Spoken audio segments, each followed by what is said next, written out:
Forgiveness is one of the most profound and complex spiritual practices we can experience as human beings. At the heart of Jesus Christ's teachings, we find the unconditional invitation to forgive. I do not say to you up to 7 times, but up to 70 times 7.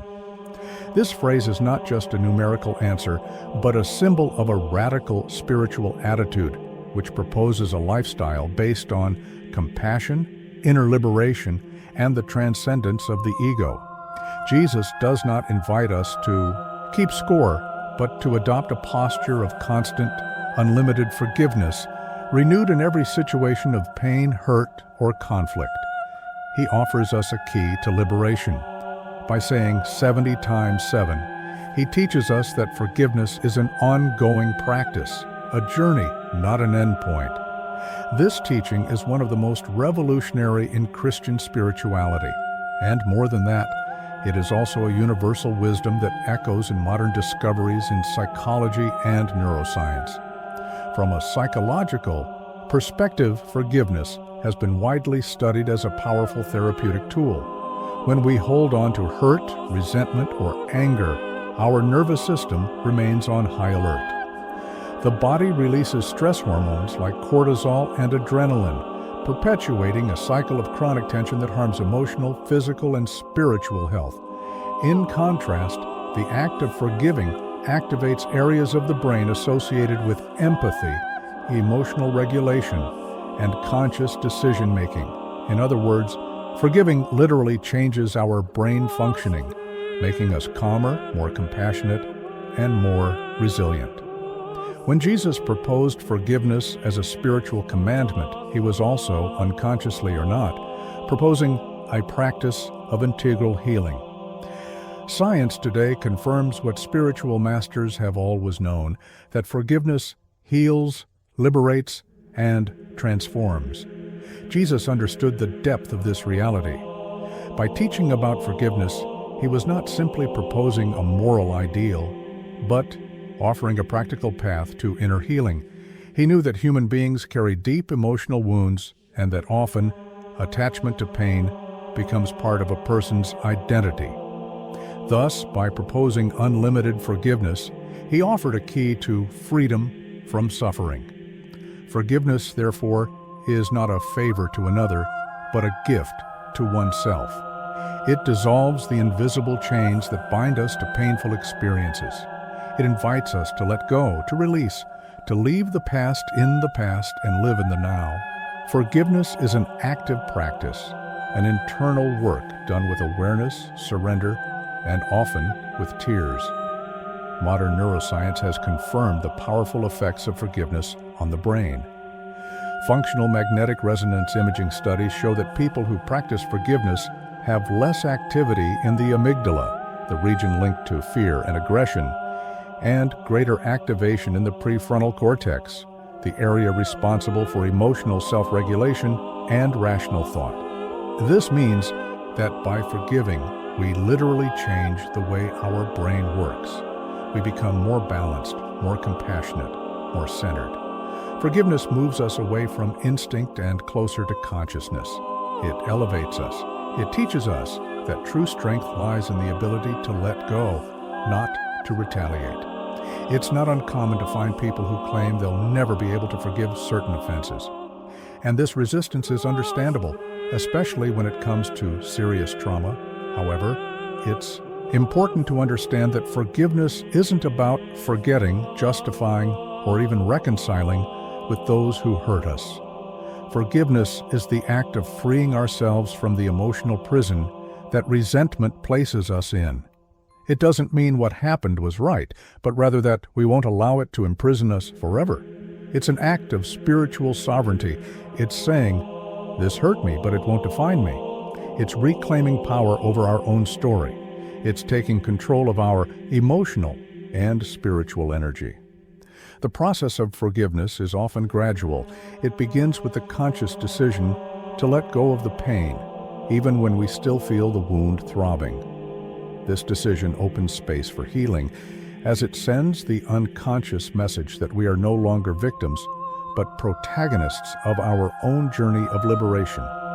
This choice empowers us spiritually because it reconnects us with our loving and compassionate essence, the same essence Jesus manifested in all his actions.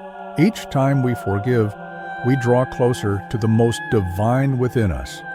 One of the greatest difficulties in forgiving is identifying with pain. When we are hurt, we create mental stories that reinforce our position as wronged. These narratives are fueled by the ego, which strengthens itself by keeping the feeling of separation alive. The ego says, "Look what they did to you. You can't forget it." But the soul says, "Release this pain."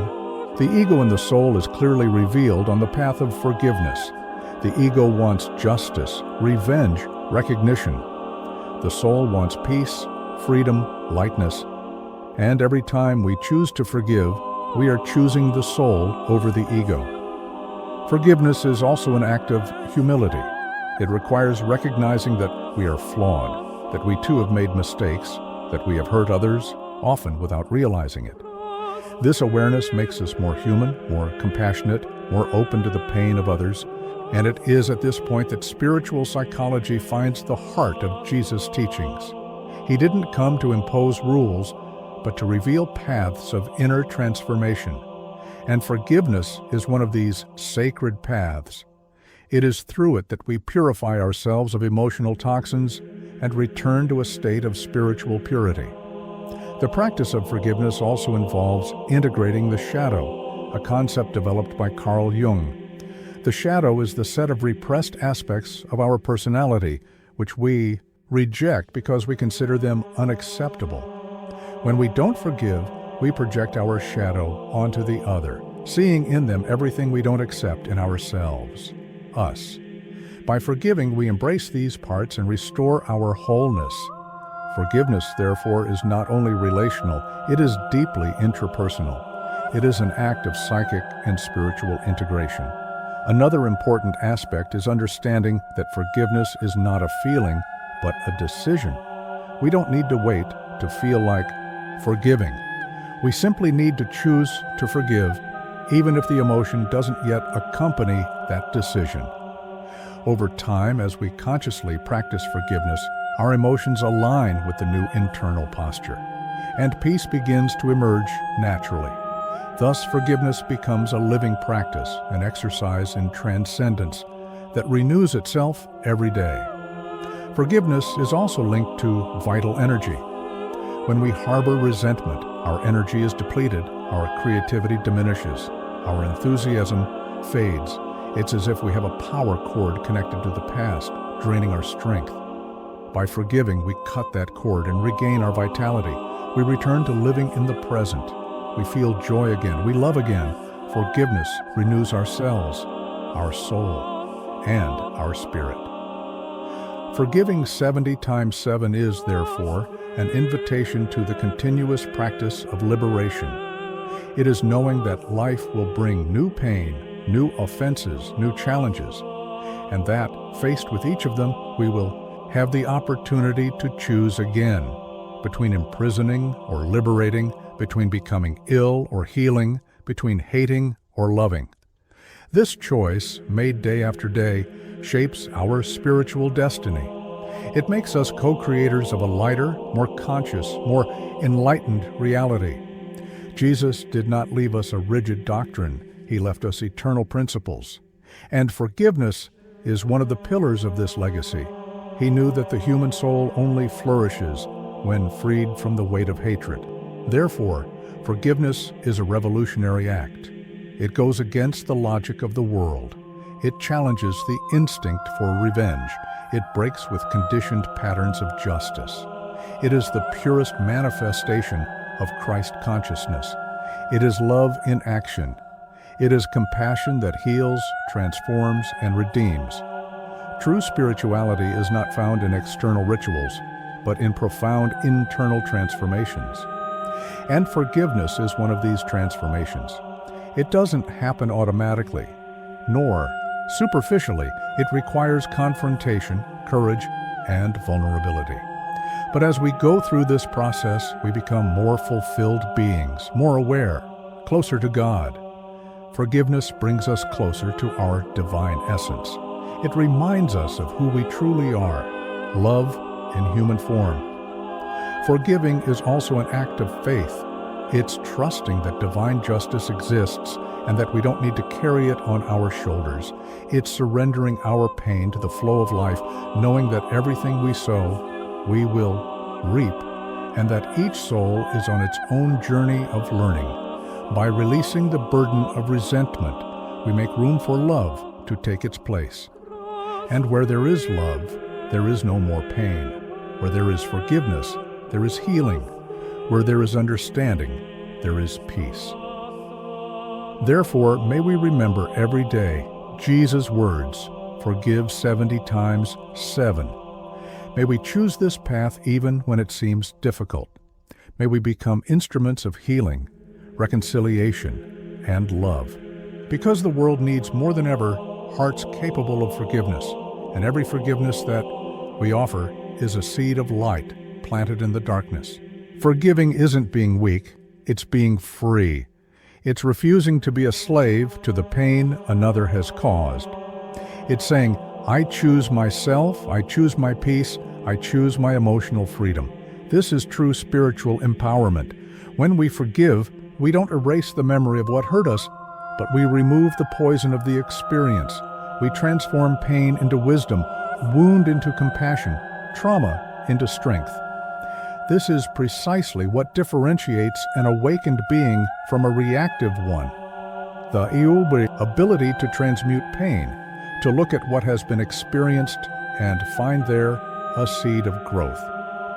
Jesus, at his crucifixion, spoke words that echo to this day as one of the greatest examples of forgiveness in human history. Father, forgive them, for they know not what they do. In that moment of extreme pain and injustice, he chose forgiveness. He chose compassion. He chose light. These words show us that forgiveness doesn't depend on external circumstances, but on an internal choice of conscience. He didn't wait for an apology, nor for others to change. He forgave unconditionally because he understood the ignorance that leads to error. This is the essence of spiritual vision, seeing beyond behavior and understanding the pain, unconsciousness, and limitations that the other person carries. Transpersonal psychology, which integrates the spiritual aspects of the human experience, reinforces this vision. It teaches us that many wounds we carry come from deep, unconscious levels, often even transgenerational. We carry hurts that are not just our own, but that come from the history of our ancestors, our culture, and the collective. And forgiveness, when practiced consciously, has the power to heal not only ourselves, but also the lineage of pain that preceded us. It breaks cycles. It closes portals of suffering that had been open for generations. When Jesus invites us to forgive always, he invites us to interrupt this chain of pain. He shows us that we have the power not to pass on what we have received, that we can be the end point of the chain of hatred, resentment, and injustice. And this is profoundly revolutionary. It is the greatest act of spiritual resistance we can perform. Because while the world teaches us to retaliate, to react, to protect ourselves with armor, Christ teaches us to love, to embrace, to transcend. He shows us that there is a higher path, and that this path inevitably involves forgiveness. It's interesting to note that many spiritual traditions have forgiveness as a central element. In Buddhism, there's the practice of metta bhavana, the meditation of loving kindness, where we cultivate the sincere desire for all beings, including those who have hurt us, to be happy. In spiritualism, forgiveness is seen as an evolutionary process, an essential step in the elevation of the soul. In Sufism, a mystical current of Islam, forgiveness is an expression of divine mercy, something that brings human beings closer to Allah. This shows that forgiveness is a universal principle, a common language of souls seeking light. But if forgiveness is so powerful and universal, why is it still so difficult to forgive?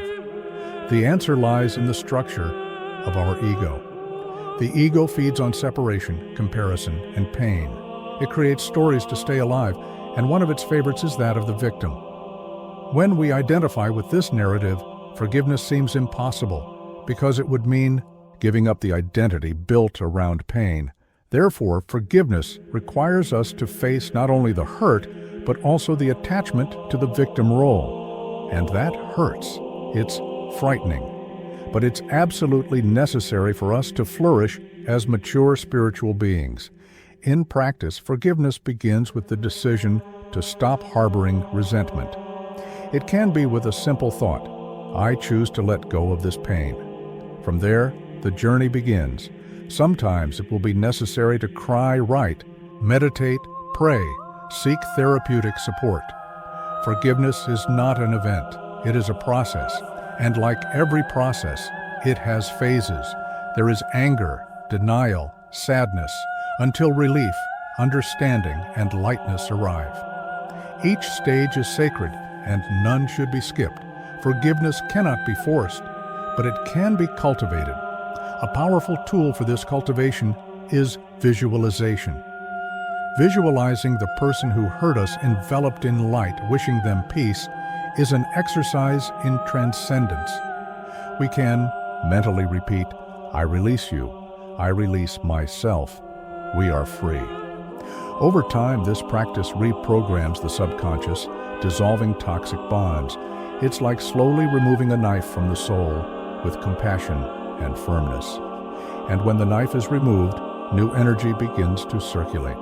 The wound begins to heal, and in its place, wisdom is born. It's also important to remember that forgiveness applies to ourselves. Often the person we most need to forgive is the one we see in the mirror. We judge ourselves harshly, blame ourselves for past choices, and carry unnecessary burdens. Self-forgiveness is so essential. About this inner forgiveness, when he forgave sins, he said, "Go and sin no more." He didn't condemn us, but invited us to transformation. He saw the light behind the shadow, the gold behind the mud. And this is what we are called to do with ourselves. Look at our darkest parts and say, I see you, I accept you, I forgive you. This acceptance is the first step to true healing. Forgiveness is, ultimately, a return to love. A love that doesn't deny pain, but transcends it. A love that recognizes the imperfection of the human condition, but chooses not to cling to error. A love that understands that we are all in process, that we all make mistakes, that we all hurt and are hurt. When we access this love, everything changes. Hurts lose their strength, the heart expands, the soul becomes still. This love is the love Jesus lived. It is the love he calls us to live. To forgive 70 times 7 is to say yes to life. It is to choose freedom even when everything invites us into emotional imprisonment. It is to trust that healing is possible. It is to believe that love can indeed transform everything. This is the psychological, emotional, and spiritual power of forgiveness. It restores us to ourselves. It reconnects us with the sacred. It reminds us that we are greater than pain, greater than mistakes, greater than history. We are consciousness, we are spirit, we are light. And finally, may this guide serve not as a theoretical treatise, but as a living invitation. May each word written here resonate in your heart. May you look at your wounds with compassion. May you allow yourself to release what no longer serves. May you have the courage to forgive, and even more so, to forgive yourself. May you always remember the power that exists in letting go. And may this practice make your life lighter, deeper, and more sacred.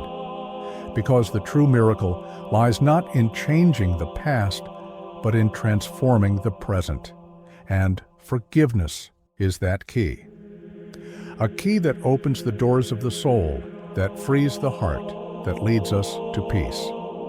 And this peace, as the Master said, is the peace that the world cannot give, but that is born when we choose to love, even when we have been hurt. Forgiveness is often confused with forgetting or connivance. But in truth, forgiveness is remembering without feeling pain. It's being able to revisit memory without allowing it to control us. It's not about approving of what was done, but about freeing ourselves from what was felt. When we remain trapped in the past, time ceases to be our ally. The past becomes a prison, the present becomes anguish, and the future becomes repetition. Forgiveness breaks this line, breaks the cycle, and ushers in a new era within us. There are pains that remain lodged in the body. People who don't forgive carry chronic tension, digestive disorders, and autoimmune diseases. Science now recognizes the impact of emotion on the physical body. When the heart is filled with hurt, the body responds. Forgiveness, in this sense, is also medicine. It not only heals the soul, it calms the body. It reduces cortisol, balances the immune system, and promotes well-being. It is a silent antidote that restores our vitality. And there's no ideal time to forgive. Often we wait for a time to pass, for the other person to change, for life to reward us before we forgive. But time alone heals nothing. It only sweeps the pain under the rug. Real healing happens when we consciously decide to look within and transform pain into learning. It's an act of maturity, a leap of faith. And as difficult as it may seem, it always begins with a choice, the choice to not let the wound define who we are. Forgiveness, from Jesus' perspective, is a commitment to the light. Even when darkness beckons, he knew that evil that isn't transformed is transmitted. And so he taught us the path of transmutation, not as a distant ideal, but as a concrete practice. He forgave those who betrayed him, those who abandoned him, those who killed him. And he did so not out of weakness, but out of love.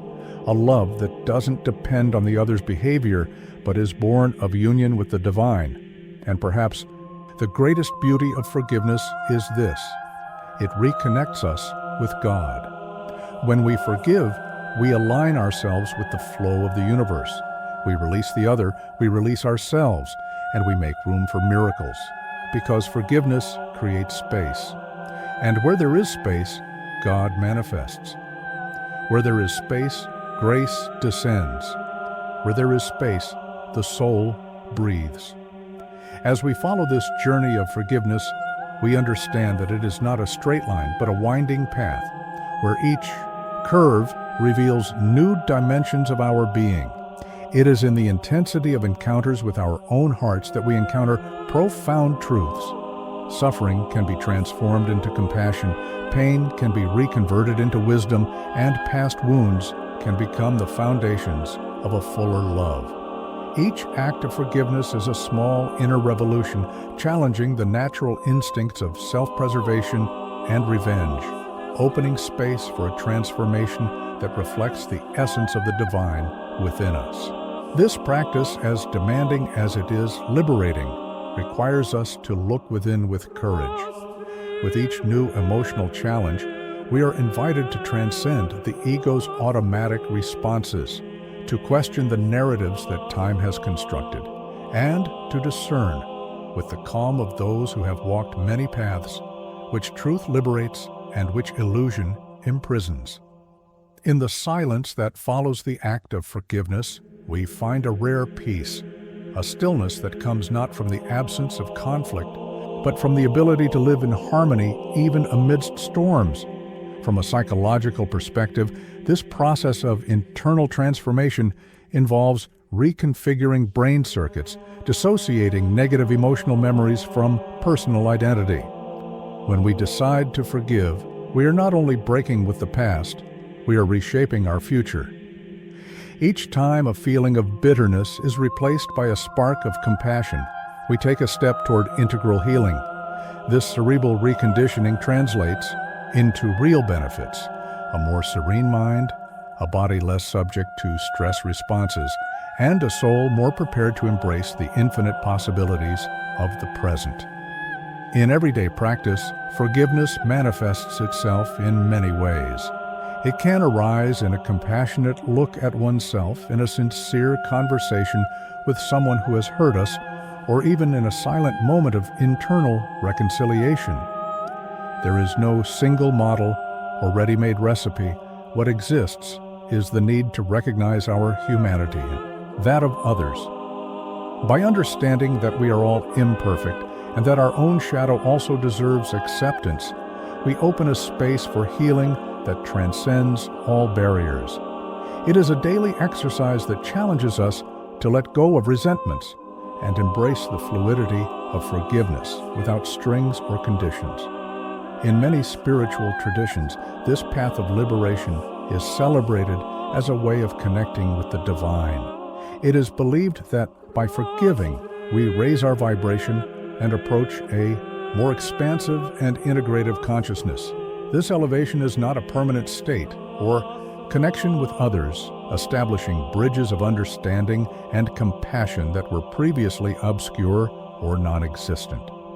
Recognizing our flaws and accepting imperfections, both our own and those of others, is a gesture of spiritual maturity that dispels misunderstandings and strengthens emotional bonds.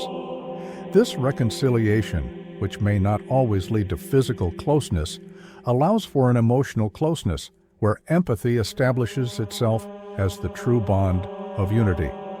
Ultimately, choosing to forgive is choosing to live a full and authentic life. It's breaking free from the shackles of the past and allowing the present to be experienced with total surrender and lightness. Each time we open our hearts to forgiveness, we are saying yes to a new possibility, to a new version of ourselves, defined not by mistakes and suffering, but by the transformative power of love. This challenging and rewarding choice is one of the greatest gifts we can offer ourselves and the world, for it paves the way for an existence filled with hope, peace, and renewal. Forgiveness is also a profoundly revolutionary gesture in a world that worships success, performance, judgment, and punishment. We live in a culture where making mistakes is almost a crime, where failure is seen as weakness, and where the most common response to pain is punishment.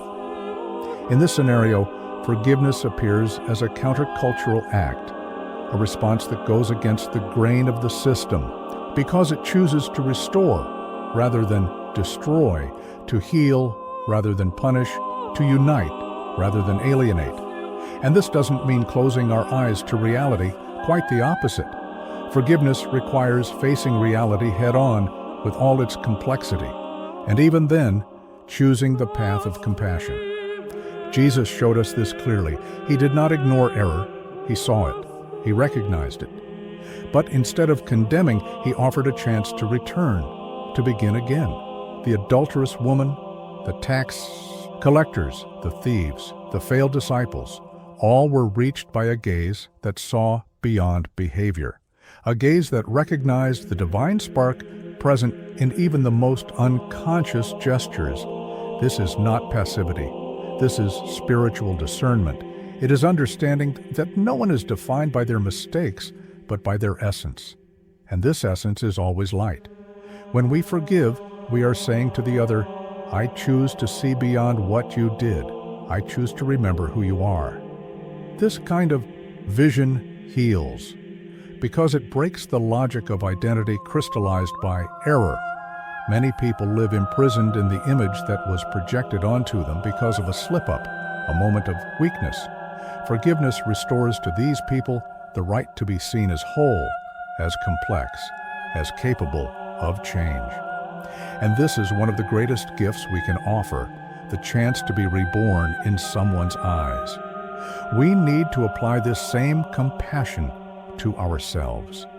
How often do we carry guilt for actions taken in the past? How many sleepless nights, how many conversations we wish we could redo, how many what-ifs haunt us silently?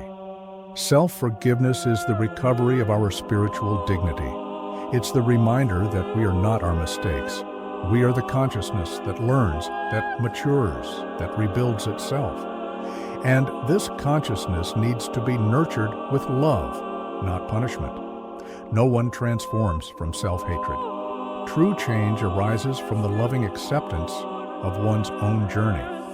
Of course, the process of forgiveness can bring resistance. It can feel unfair. It can feel like we're covering up what shouldn't be tolerated. But this is where we need to differentiate forgiveness from reconciliation. Forgiveness doesn't necessarily mean maintaining a bond. It doesn't mean accepting abuse, violence, or disrespect. Forgiveness can be silent. It can be done from a distance. It can simply mean the internal decision to no longer carry the pain of that experience. Sometimes, healing requires letting go. And that's okay. The important thing is that distancing ourselves is not driven by resentment, but by wisdom. And this wisdom is cultivated through presence. When we place ourselves in a state of internal listening, when we observe ourselves without judgment, we begin to notice the places within us that still ask for forgiveness. Sometimes it's a childhood memory, sometimes it's a misspoken word, a thoughtless gesture, a choice made out of fear. All of these parts deserve acceptance. All of these inner voices deserve to be heard patiently.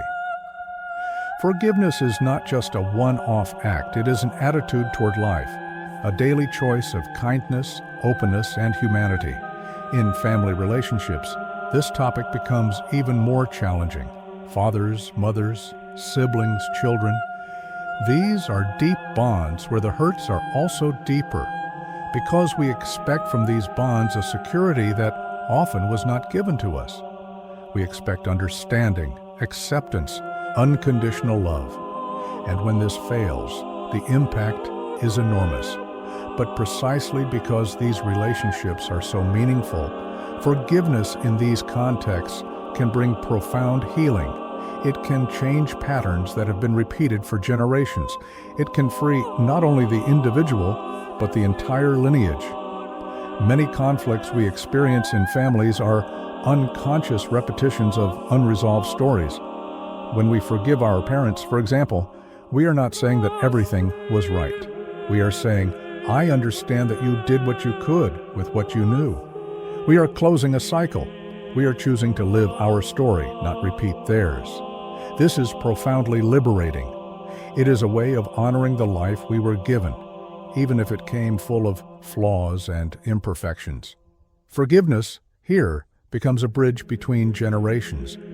And similarly, when we forgive our children, we allow them to grow without the weight of our frustrated expectations. We allow them to be who they are, not who we wish they were. This is true love, accepting the other person as they are, without trying to mold them into our image.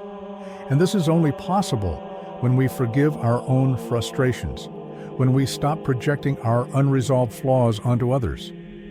Forgiveness, then, also becomes a portal to authenticity.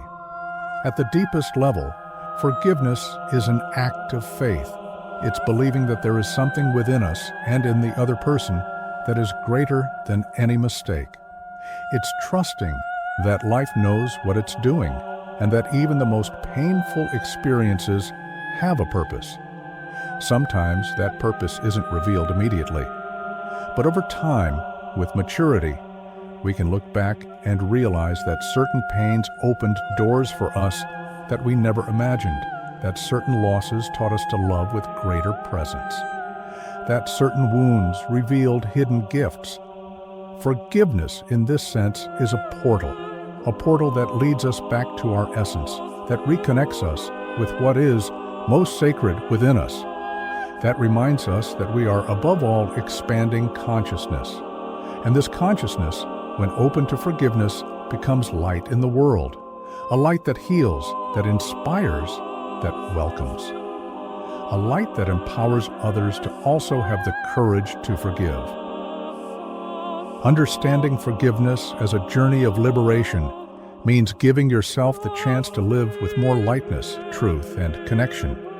It's not about erasing the past, but about redefining it. It's not about forgetting the pain, but about not allowing it to dictate the course of your life. Forgiveness is the key that unlocks the soul's prison. It doesn't change what happened. It changes what happens within you from now on. And that's all there is to it.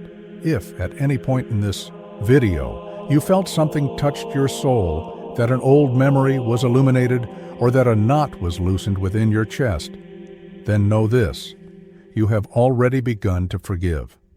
The seed has been planted. Now it just needs to be watered with patience, compassion, and presence. If this message spoke to your heart, share it with someone you feel needs to hear it. Sometimes a word of light sent at the right time can be the beginning of another soul's healing. Subscribe to the channel, turn on notifications, and leave your comment. What does forgiveness mean to you? Are you ready to release the past?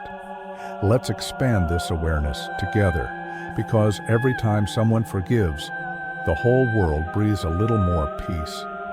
Deep gratitude for being here.